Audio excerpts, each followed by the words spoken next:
होली की रात, एक ऐसी रात जब सिर्फ रंग ही नहीं उड़ते, कुछ अनदेखी ताकतें भी जागती हैं। नमस्कार दोस्तों, मैं आपकी होस्ट अदिति और आज मैं आपको सुनाने जा रही हूँ एक ऐसी सच्ची घटना जो आपको झकझोर कर रख देगी।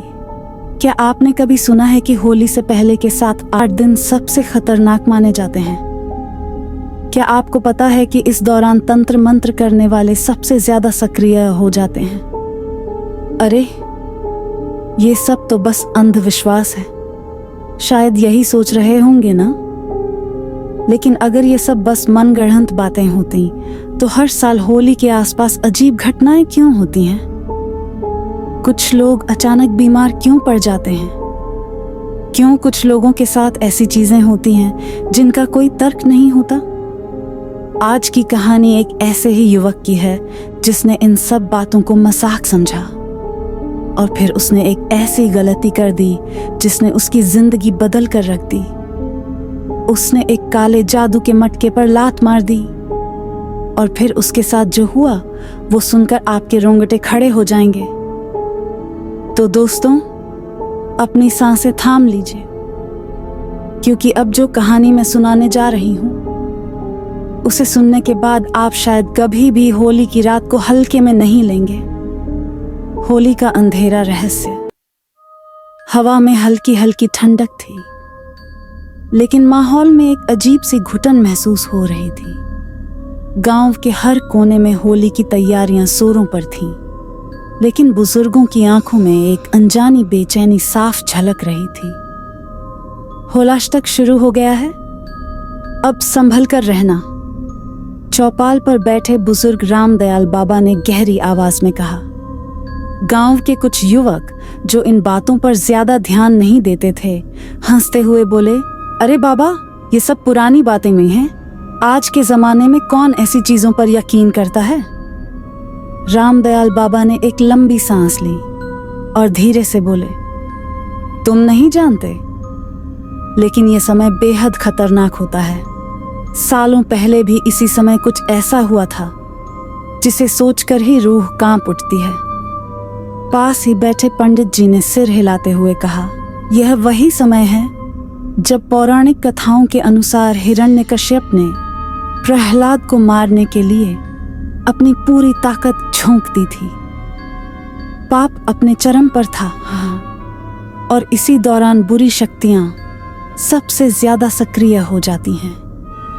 गांव के बुजुर्गों का मानना था कि इस दौरान काले जादू करने वाले लोग तंत्र मंत्र की साधना में लीन हो जाते हैं। नींबू, सिंदूर, काले कपड़े और हड्डियों से भरे मटके अक्सर गांव के बाहर सुनसान रास्तों पर पड़े मिलते।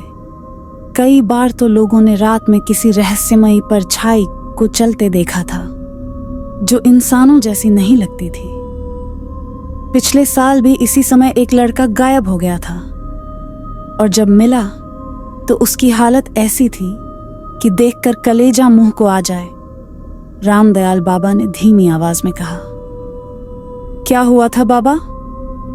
किसी ने डरते हुए पूछा। बाबा ने चारों ओर देखा और फिर धीरे धीरे बोले, उसने भी मजाक समझकर किसी काले जादू के मटके को लात मार दी थी, और फिर जो हुआ उसे बताने की हिम्मत नहीं है। बस इतना समझ लो, वो कभी पहले जैसा नहीं रहा। चौपाल पर एक गहरी चुप्पी छा गई। कुछ लोगों ने सहम कर एक दूसरे को देखा, तो कुछ ने इसे पुरानी कहानियां मानकर नजरअंदाज कर दिया। लेकिन इस बार इस गांव में कुछ ऐसा होने वाला था जो अब तक सिर्फ कहानियों में सुना गया था। गांव का नाम कालीसर था। बाहर से देखने पर यह एक आम गांव की तरह ही लगता। कच्चे मकान, मिट्टी के आंगन, खेत खलिहान और गलियों में खेलते बच्चे। लेकिन इस गांव की एक काली सच्चाई थी जिसे बुजुर्ग जानते थे और जवान मजाक समझते थे। इसी गांव में रहता था वैभव, एक 20 साल का नौजवान। वो आम लड़कों की तरह ही था, न पढ़ाई में बहुत तेज, न ही बिल्कुल फिसड्डी। उसकी दुनिया दो हिस्सों में बंटी थी। सुबह स्कूल और शाम को क्रिकेट। खेल के लिए वो पागल था। चाहे धूप हो या बारिश, बैट बॉल लेकर मैदान में उतर जाना उसकी आदत थी। उसके परिवार में सिर्फ उसकी माँ और 10 साल की छोटी बहन नंदिनी थी। पिता की मौत बचपन में ही हो गई थी और तब से उसकी माँ ने ही मेहनत करके घर संभाला था। वो खेतों में काम करती, दूसरों के घरों में रोटियां बनाती, बस किसी तरह अपने बच्चों को पाल रही थी। वैभव को इसका एहसास था, लेकिन वो हमेशा हंसी मजाक में बात टाल देता। सबसे खास बात ये थी कि वैभव को भूत प्रेत, तंत्र मंत्र जैसी चीजों पर बिल्कुल भी यकीन नहीं था। वो इन बातों को गांव के बुजुर्गों की बकवास समझता था। उसकी सोच सीधी थी, जिसे कोई देखा नहीं वो होता नहीं। हर साल जब होलाष्टक शुरू होता, उसकी माँ उसे बार बार समझाती, बेटा इस समय बाहर देर तक मत रहना। होलिका दहन से पहले गांव में अजीब चीजें होती हैं। लेकिन वैभव हंसकर कहता, अरे माँ, ये सब पुराने जमाने की बातें हैं, अब साइंस का जमाना है, भूत वूत कुछ नहीं होता। माँ उसकी जिद से हार कर चुप हो जाती, लेकिन उसकी आंखों में चिंता साफ झलकती। नंदिनी भी डरपोक थी, माँ की बातों पर पूरा विश्वास करती थी। वैभव को इन सब चीजों की परवाह नहीं थी। उसे सिर्फ अपने दोस्तों के साथ घूमना फिरना और क्रिकेट खेलना पसंद था। लेकिन इस बार होली की रात उसके विश्वास को हिलाने वाली थी। गांव के हर घर में होली की तैयारियां चल रही थी। कोई गुजिया बना रहा था तो कोई रंग गुलाल खरीदने में लगा था। वैभव की माँ भी होली के पकवान बनाने की तैयारी कर रही थी। लेकिन एक परेशानी थी, घर में कुछ जरूरी सामान खत्म हो गया था। सुबह से माँ उसे कह रही थी, बेटा जरा दुकान से सूजी, मैदा, चीनी और घी ले आ, होली के दिन अच्छे पकवान बनाएंगे। वैभव ने सुना पर हमेशा की तरह टाल गया। माँ अभी खेल के आता हूं, बाद में ले आऊंगा। माँ की ने फिर कहा, देख शाम ढलने से पहले ले आना, होलाष्टक के समय रात में बाहर जाना अच्छा नहीं होता। लेकिन वैभव को इन बातों से कोई फर्क नहीं पड़ा। वो दोस्तों के साथ मैदान में क्रिकेट खेलने चला गया। दोपहर ढलती रही, लेकिन वैभव को सुध नहीं थी। जब सूरज पश्चिम में झुकने लगा, तब भी वह बैट घुमाए जा रहा था। गेंद कभी खेतों में गिरती, कभी किसी के आंगन में। दोस्तों के साथ हंसी मजाक में वक्त का पता ही नहीं चला। शाम को करीब 5 बजे जब वैभव घर लौटा तो माँ गुस्से में इंतजार कर रही थी। तू अब तक नहीं गया? होली का दहन होने वाला है, रात होने से पहले सामान लेकर आ। माँ की आवाज में चिंता थी। वैभव ने झुंझलाते हुए कहा, अरे माँ, कल सुबह भी तो ला सकता हूं, क्या फर्क पड़ता है? माँ की आंखें गहरी हो गईं। बेटा होली के दिन सुबह सुबह पकवान बनाने होते हैं, और सबसे बड़ी बात, रात में बाहर जाना ठीक नहीं होता। नंदिनी भी सहम कर बोली, भैया प्लीज अभी चले जाओ, मुझे डर लग रहा है। वैभव को समझ आ गया कि अब देर करना बेकार है। उसने बैग उठाया, पैसे जेब में डाले और बेमन से बोला, ठीक है जाता हूं। वो घर से निकला, लेकिन उसे नहीं पता था कि यह छोटी सी देरी उसके लिए कितनी भारी पड़ने वाली थी। वैभव दुकान की तरफ बढ़ रहा था। रास्ते में हल्की ठंडक थी, लेकिन अजीब सा सन्नाटा भी पसरा हुआ था। गांव में आमतौर पर इस समय चहल पहल रहती थी, पर आज कुछ अलग था। लोग जल्दी जल्दी अपने घरों की ओर जा रहे थे, मानो किसी अनहोनी की आहट उन्हें पहले ही मिल गई हो। जब वैभव गांव के चौराहे पर पहुंचा तो देखा कि वहां की किराना दुकान पर हल्की हल्की रोशनी थी, लेकिन माहौल कुछ अजीब था। रामलाल काका, वैभव ने आवाज लगाई। रामलाल, जो दुकान का मालिक था, धीरे धीरे अंदर से निकला। उसकी आंखें कुछ डरी हुई लग रही थीं, जैसे उसने अभी अभी कुछ भयानक देखा हो। अरे बेटा, इतनी रात को क्यों आया? जल्दी सामान ले और निकल जा, उसने हड़बड़ाते हुए कहा। वैभव को उसकी बेचैनी पर हंसी आ गई। काका, होली की रात है, कोई भूत प्रेत थोड़ी घूम रहा है। लेकिन रामलाल काका की आंखें तभी कहीं और टिक गईं। दुकान के सामने सड़क के उस पार वैभव ने भी देखा। वहां एक काले कपड़े में ढका हुआ मटका पड़ा था। उसके चारों ओर नींबू, लाल सिंदूर, हड्डियों के छोटे टुकड़े और अजीबोगरीब चीजें बिखरी हुई थीं। ये सब क्या है काका? वैभव ने उत्सुकता से पूछा। रामलाल काका की आवाज कांपने लगी।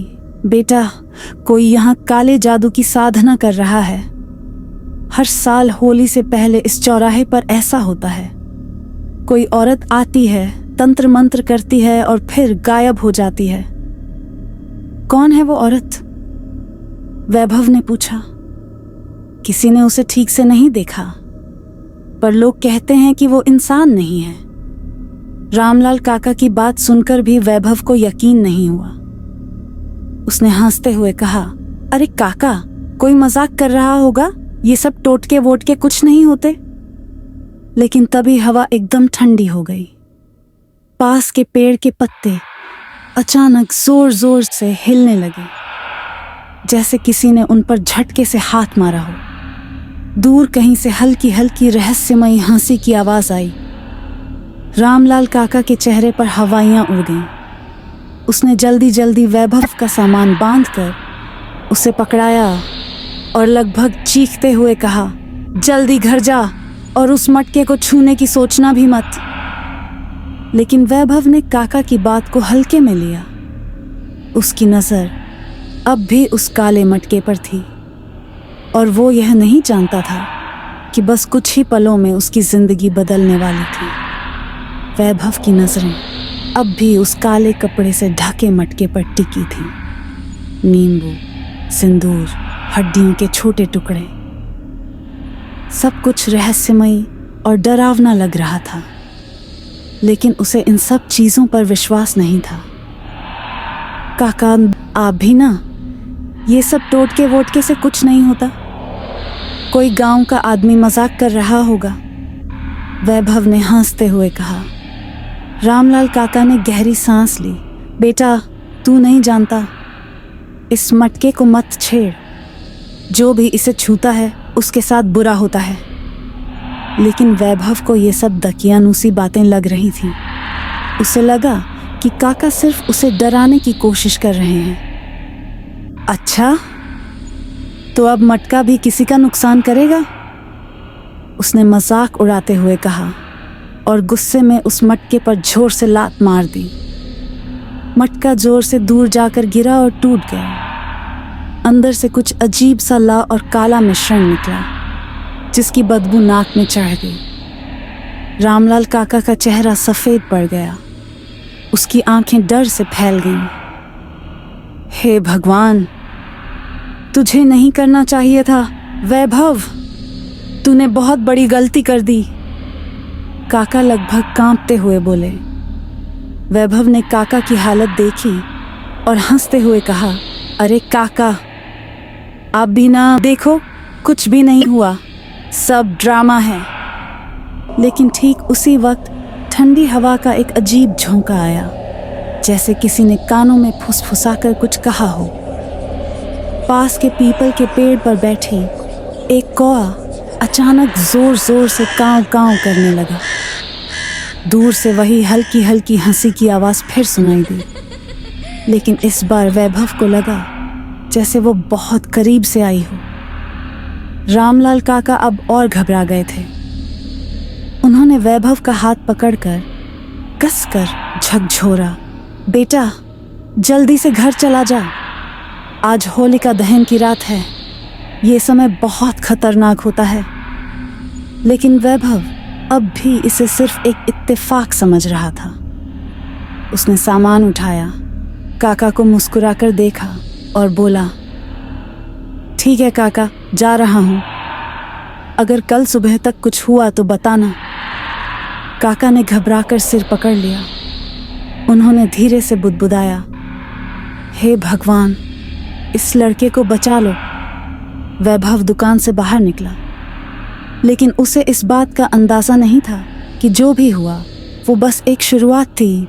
वैभव दुकान से बाहर निकला। रात का अंधेरा गहराने लगा था। ठंडी हवा अब और तेज़ हो गई थी, लेकिन उसने इस पर ध्यान नहीं दिया। वो सामान लेकर जल्दी जल्दी घर की ओर बढ़ रहा था। रास्ता ज़्यादा लंबा नहीं था, लेकिन आज उसे कुछ अलग लग रहा था। पेड़ों की छायाएं अजीब तरह से हिल रही थीं, जैसे कोई उन पर झूल रहा हो। कहीं कहीं से सूं सूं की धीमी आवाज़ें भी आ रही थीं, जैसे कोई उसके ठीक पीछे खड़ा हो और धीरे धीरे सांस ले रहा हो। वैभव ने 2-3 बार मुड़कर देखा, लेकिन पीछे कुछ नहीं था। बेवकूफ़ी है, दिमाग ही खेल खेल रहा है। उसने खुद को समझाने की कोशिश की और तेज कदमों से आगे बढ़ने लगा। अचानक उसे ऐसा लगा जैसे किसी ने उसकी पीठ पर भारी हथौड़े से जोरदार वार किया हो। वह एकदम झटके से झुका और घबराकर अपनी पीठ पर हाथ फेरा, लेकिन वहां कुछ भी नहीं था। अब दर्द धीरे धीरे पूरे शरीर में फैलने लगा। ऐसा लग रहा था जैसे उसकी हड्डियां टूट रही हों, जैसे किसी ने लोहे की रॉड से उसे कई बार मारा हो। उसके माथे पर पसीना आ गया।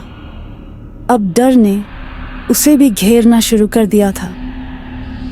ये क्या हो रहा है मुझसे? मैं तो बिल्कुल ठीक था, उसने खुद से बुदबुदाया। लेकिन जवाब देने के लिए वहां कोई नहीं था, या शायद कोई था। उसने एक बार फिर मुड़कर देखा। सड़क सुनसान थी, लेकिन उसे ऐसा महसूस हो रहा था जैसे कोई झाड़ियों के पीछे छिपकर उसे घूर रहा हो। वैभव ने खुद को संभाला और लड़खड़ाते कदमों से घर की ओर भागा। घर पहुंचने पर ही उसने दरवाज़ा खोला। उसकी माँ उसे देखकर चौंक गई। अरे, इतनी देर क्यों लगा दी? और ये क्या हाल बना रखा है? माँ ने चिंतित होकर पूछा। वैभव ने खुद को सीधा करने की कोशिश की और जबरन मुस्कुराते हुए कहा, कुछ नहीं माँ, बस क्रिकेट खेलते हुए थोड़ा गिर गया था। माँ ने गौर से देखा। वैभव की आंखें सुर्ख हो रही थीं, चेहरे पर पसीना था और वो हल्का सा कांप रहा था। तू ठीक तो है ना? माँ ने उसके माथे पर हाथ रखा। वैभव को माँ के स्पर्श में हल्की सी गर्मी महसूस हुई, जैसे उसकी ठंडी होती आत्मा को कोई सहारा मिल रहा है। हाँ माँ, बस थक गया हूँ, सोने जा रहा हूँ, उसने जल्दी से जवाब दिया और बिना कुछ और बोले अपने कमरे में चला गया। माँ कुछ कहने ही वाली थी, लेकिन रुक गई। उसे महसूस हुआ कि आज की रात कुछ अलग है, जैसे इस घर में कुछ बदला हुआ है। वैभव बिस्तर पर गिरा और जैसे ही उसने आंखें बंद की, उसे महसूस हुआ कि कोई उसके कमरे के एक कोने में खड़ा होकर उसे घूर रहा है। रात गहरी हो चुकी थी। चारों तरफ सन्नाटा पसरा था। बस कहीं दूर से कोई उल्लू बोल रहा था और हवा पेड़ों से टकराकर अजीब सी सरसराहट पैदा कर रही थी। वैभव अपने कमरे में सो चुका था, लेकिन उसकी माँ की आंखों में नींद नहीं थी। उसे अजीब सी बेचैनी महसूस हो रही थी। तभी एक अजीब सी आवाज़ आई। माँ चौंक कर उठी। आवाज़ आंगन से आई थी। उसने सोचा शायद कोई जानवर होगा, लेकिन इस आवाज़ में कुछ अलग था। ये किसी की सांसों की घुरघुराहट जैसी लग रही थी। वह धीरे धीरे बिस्तर से उठी और कंपाते कदमों से आंगन की ओर बढ़ी। चारों ओर देखा, कुछ नहीं था। कौन है? माँ ने डरते डरते पूछा। कोई जवाब नहीं आया। फिर से वही आवाज़, अजीब आवाज़, लेकिन इस बार ये वैभव के कमरे से आ रही थी। माँ का दिल तेजी से धड़कने लगा। उसने धीरे धीरे वैभव के कमरे की ओर कदम बढ़ाए। कमरे के दरवाजे के नीचे से हल्की हल्की परछाई हिलती हुई दिख रही थी, जैसे कोई अंदर चल रहा हो। माँ ने खिड़की की ओर देखा और जो उसने देखा उसकी रूह कांप उठी। खिड़की के पास कोई काली लंबी परछाई भागती हुई दिखी, लेकिन वो इंसान जैसी नहीं थी। उसकी चलने की गति असामान्य थी, जैसे हवा में तैर रही हो। माँ के हाथ पैर ठंडे पड़ गए, उसकी आंखें डर से फैल गईं। हे भगवान, ये क्या था? वह जल्दी से कमरे की ओर भागी और दरवाज़ा खोलने ही वाली थी कि अचानक अंदर से जोर की धम धम की आवाज़ आने लगी, जैसे कोई बिस्तर पर उछल रहा हो। अब माँ की हिम्मत जवाब देने लगी। कमरे के अंदर क्या हो रहा था? क्या वैभव सुरक्षित था? रात जैसे तैसे कट गई। माँ ने पूरी रात वैभव के कमरे से अजीब आवाज़ें सुनी, लेकिन डर के मारे अंदर जाने की हिम्मत नहीं हुई। खिड़की से झांकने की कोशिश की, लेकिन कमरे में अंधेरा था और वैभव की कोई हलचल नहीं दिख रही थी। सवेरा हुआ, गांव में होली की धूम मचने लगी। हर तरफ रंगों की बातें हो रही थीं। बच्चे टोली बनाकर घरों के बाहर इकट्ठा हो रहे थे, लेकिन वैभव के घर में माहौल अजीब था। माँ ने धीरे से दरवाज़ा खोला और कमरे में झांका। वैभव बिस्तर पर पड़ा था, लेकिन कुछ अजीब था। माँ ने पास जाकर धीरे से उसे हिलाया। वैभव, उठ जा बेटा, होली का दिन है। कोई जवाब नहीं आया। वैभव, इस बार माँ की आवाज़ तेज थी, लेकिन जैसे ही उसने रजाई हटाई, उसकी सांसें गले में अटक गईं। वैभव के शरीर पर एक भारी काली आकृति लेटी हुई थी, लंबा सा साया जैसा दिखने वाला जीव, जिसका चेहरा साफ नहीं था, लेकिन उसकी मौजूदगी इतनी भयानक थी कि माँ की रूह कांप गई। अचानक वह आकृति माँ की ओर मुड़ी और देखते ही देखते हवा में गायब हो गई। लेकिन इससे भी डरावना था वैभव का हाल। उसकी आंखें पूरी तरह काली हो चुकी थीं। उसकी पुतलियां तक नहीं दिख रही थीं, सिर्फ गहरी काली खाई जैसी आंखें थीं। माँ ने कांपते हुए उसे छूने की कोशिश की। बेटा, तू ठीक है ना? तभी वैभव ने झटके से उसका हाथ पकड़ लिया और जोर से धक्का दे दिया। माँ दीवार से टकरा गई और चीख पड़ी। वैभव धीरे धीरे उठने लगा, लेकिन अब वह वही वैभव नहीं था। उसके चेहरे पर एक अजीब सी नफरत थी। उसकी सांसें असामान्य थीं और उसके मुंह से धीमी धीमी फुसफुसाहट निकल रही थी, जैसे कोई और उसके अंदर से बोल रहा हो। माँ घबराकर उठी और दरवाजे की ओर भागी। अब उसे यकीन हो चुका था, उसके बेटे पर किसी भयानक शक्ति का कब्जा हो चुका था। माँ को समझ नहीं आ रहा था कि क्या करे। वैभव अब वह वैभव नहीं था जिसे वह जानती थी।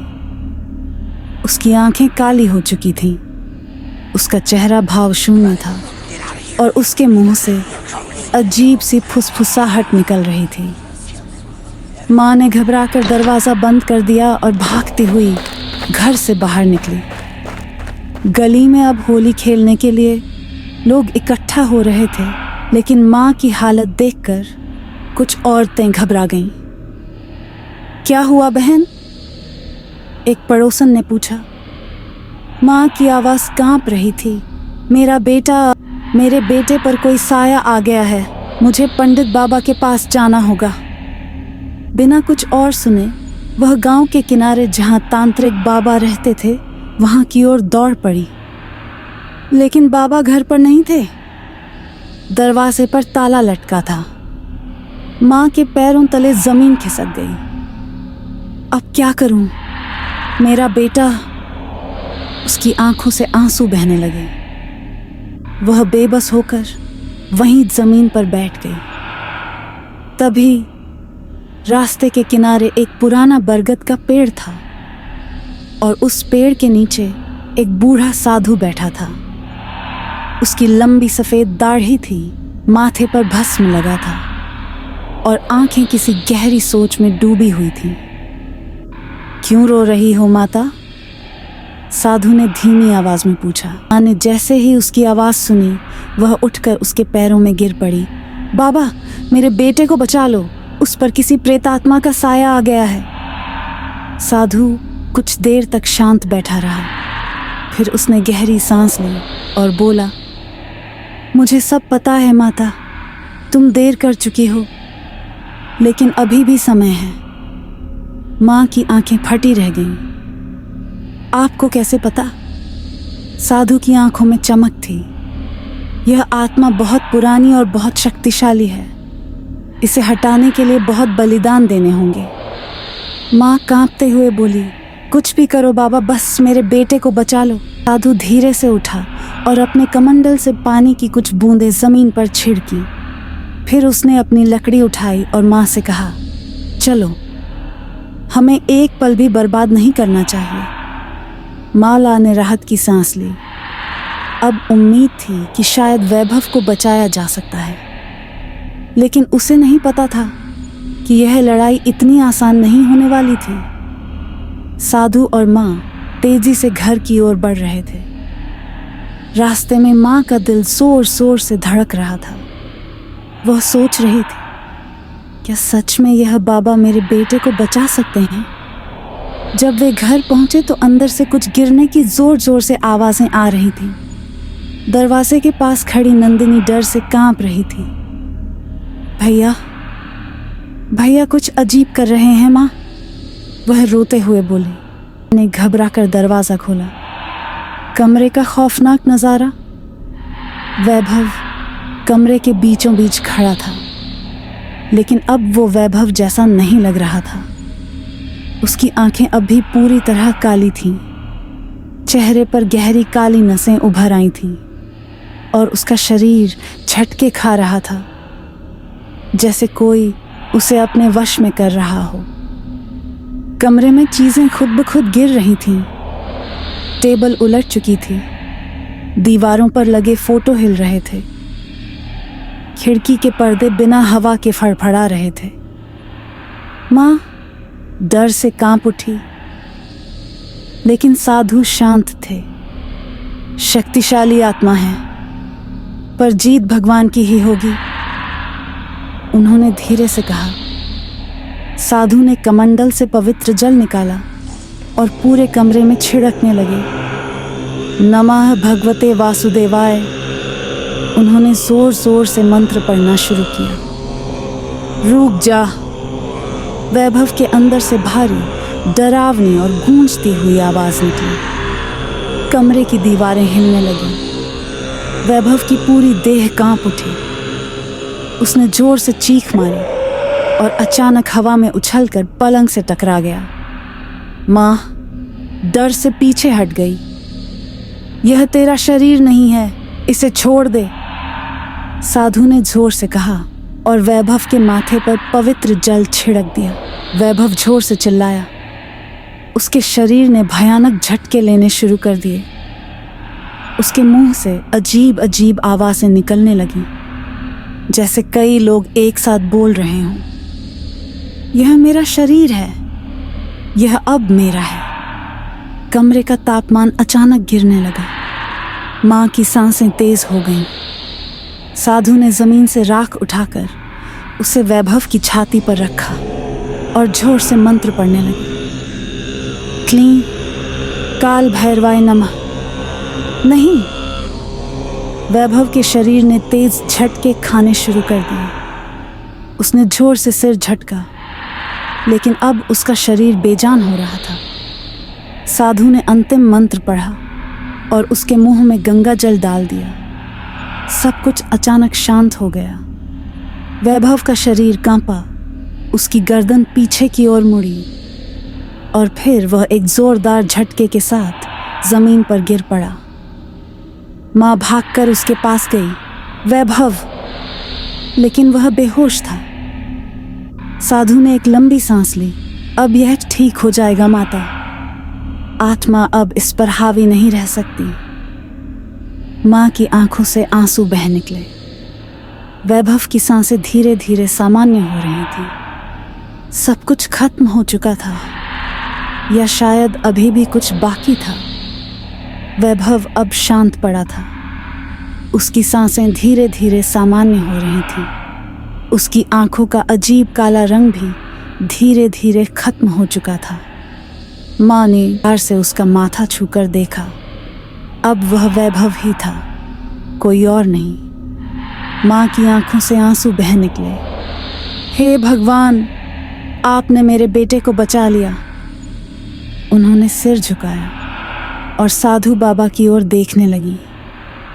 लेकिन साधु अब भी उसी गंभीर मुद्रा में खड़े थे, जैसे कोई और ही दुनिया देख रहे हों। कुछ पल बाद माँ ने खुद को संभाला और साधु के पैरों में गिरकर बोली, बाबा, आपने जो किया उसका बदला मैं कभी नहीं चुका सकती। आप नहीं होते तो मेरा बेटा आज जिंदा नहीं होता। साधु ने हल्का सा मुस्कुराते हुए सिर हिलाया। माता, यह सब ईश्वर की इच्छा थी। अब आपका बेटा सुरक्षित है। माँ ने जल्दी से अंदर जाकर थोड़ा भोजन और कुछ पैसे निकाले दें ताकि गुरु दक्षिणा दे सकें। लेकिन जैसे ही वे कमरे से बाहर आईं, उनका दिल जोर से धड़क उठा। साधु बाबा वहां नहीं थे। वे तुरंत आंगन की ओर भागीं। बाहर गली में देखा, चारों ओर सिर्फ सन्नाटा था। बरगद के नीचे जहां साधु बैठे थे, वहां अब कुछ नहीं था। ना कोई पद चिन्ह, ना कोई निशान। माँ के हाथ से सब कुछ गिर गया। ये कहाँ चले गए? अभी तो यहीं थे। नंदिनी भी बाहर आई और माँ से बोली, माँ, बाबा कहाँ गए? माँ का पूरा शरीर ठंडा पड़ चुका था। उनकी आंखों में एक अजीब सी चमक आ गई थी।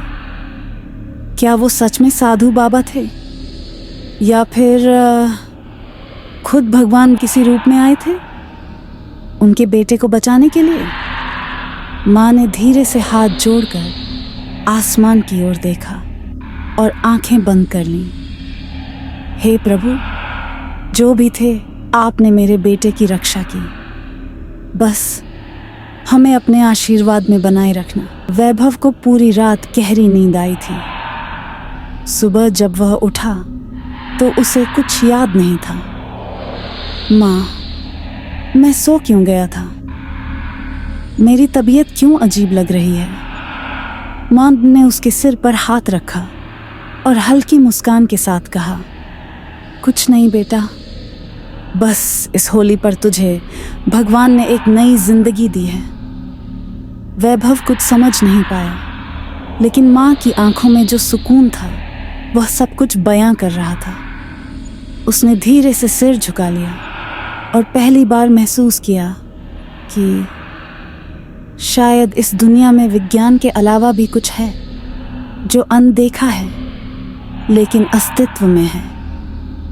होली का यह सबक वैभव कभी नहीं भूल सकता था। वैभव धीरे धीरे अपनी पुरानी जिंदगी में वापस लौट आया, लेकिन अब वह पहले जैसा नहीं था। उसकी आंखों में अब एक नया एहसास था, एक अनुभव जिसने उसकी सोच ही बदल दी थी। अब जब भी कोई कहता कि भूत प्रेत तंत्र मंत्र जैसी चीजें कुछ नहीं होती, तो वैभव चुपचाप मुस्कुरा देता, क्योंकि वह जान चुका था कि इस दुनिया में कुछ चीजें विज्ञान से परे होती हैं और उनका मजाक उड़ाना खतरनाक हो सकता है। अगर आपको ये कहानी पसंद आई तो वीडियो को लाइक करें, अपने दोस्तों के साथ शेयर करें और चैनल को सब्सक्राइब करना न भूलें, क्योंकि मैं अदिति हर बार आपके लिए ऐसे ही दिल दहला देने वाली सच्ची कहानियां लेकर आती रहूंगी। तो मिलते हैं अगली कहानी में। तब तक सतर्क रहें और सुरक्षित रहें।